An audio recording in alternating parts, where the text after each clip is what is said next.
guys! My name is Gwen and welcome back to my channel. So, today's video, papakita ko sa inyo kung paano gumawa ng slime. And here it is. Nasa container siya and kukunin natin.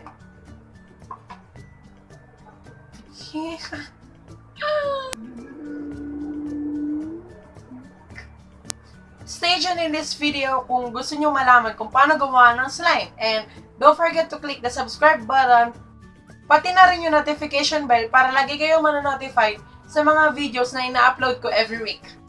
Huwag na magpatumpik-tumpik pa. Let's get into the tutorial! Woo! So, here's what you need. You need a container, a glue. You can use any kind of glue.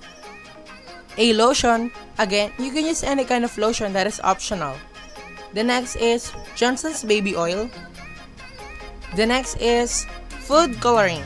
I used color blue. Pwede kayong gumamit na kahit anong kulay na gusto nyo. And next is spoon o kahit anong panghalo. Ang activator na ginamit ko ay ang Ariel Power Gel. Next is cornstarch.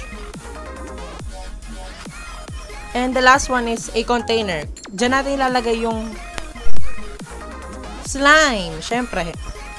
So, ang first na gagawin natin ay ibubuhos natin yung glue dun sa container na paggagamitan natin.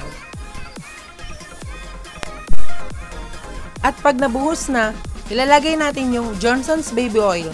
Konti lang ang kailangan natin. Mga 3 patak siguro, okay na yon.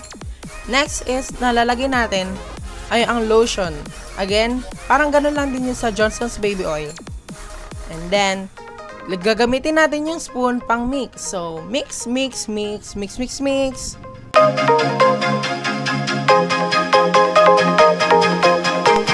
So, after nating ma-mix, ilalagay na natin yung food coloring. Again, pwede kayong mamili kung anong kulay na gusto nyo. Pero, blue ang pinili ko. So, mukhang nasobrahan ako sa lagay. Okay lang yun.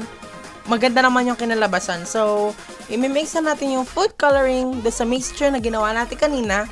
And then, mix, mix, again. Mix, mix, mix, again.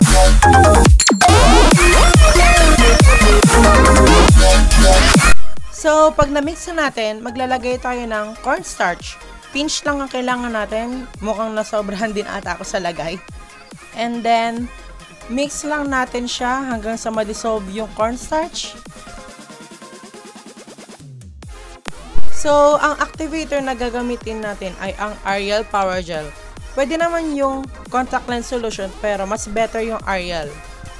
So guys, dapat nyong tandaan, kapag maglalagay kayo ng Ariel Power Gel sa mixture na ginawa natin kanina, dapat pa konti-konti lang. Kasi baka masobrahan tayo at hindi natin mabuo yung slime. So, maghintay lang tayo na maghintay hanggang sa mabuo na natin yung slime. Promise guys, mas better kung pakonti-konti natin talaga ilalagay yung Ariel Power Gel.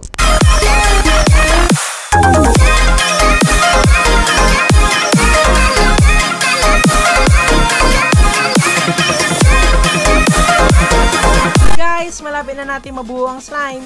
Eto na siya. So, pag nabuo na natin yung slime, inid lang natin siya ng inid hanggang sa makuha natin yung texture na kailangan natin. Oo nga pala guys, soft serve slime ang ginawa natin ngayon. So, after natin ma-knead, ilalagay na natin siya sa container. Kailangan airtight container ang gagamitan natin.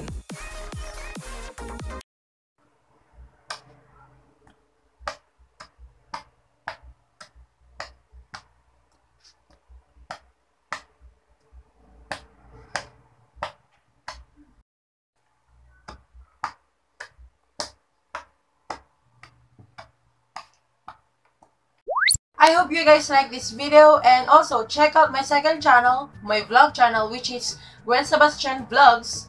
Lalagay ko na lang yung link sa description box. And kung gusto niyo pa na gumawa ako ng mga slime videos, let me know by giving it a thumbs up. So, thanks guys for watching and I'll see you guys in my next video. Bye!